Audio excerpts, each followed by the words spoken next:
આ ટીમ એનઆઈડીએમની છે. એનઆઈડીએમની team checking માટે નથી આવતી. એનઆઈડીએમની ટીમ છે એ ગઈકાલથી આપણા જિલ્લામાં છે.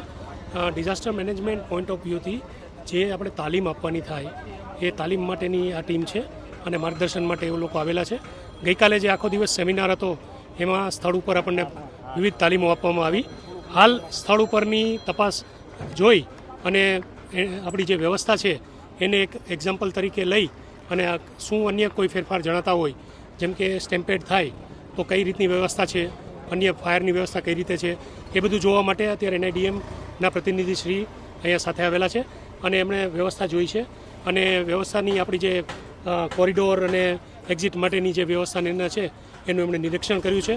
સ્ટોલ અને એની અન્ય જે વ્યવસ્થાઓ છે એમનું નિરીક્ષણ કર્યું છે અને આગળ ઉપર હવે અમે મિટિંગ કરશું, ત્યાં કંઈ વિશેષ સૂચનો હશે તો એ ધ્યાન દોરશું. લાકડાના ટેકા ઉપર જે રાઇટ્સ ઊભી કરી દેવામાં એ વિષય ટેકનિકલ છે, એ આખો અલગ વિષયથી જોવાશે.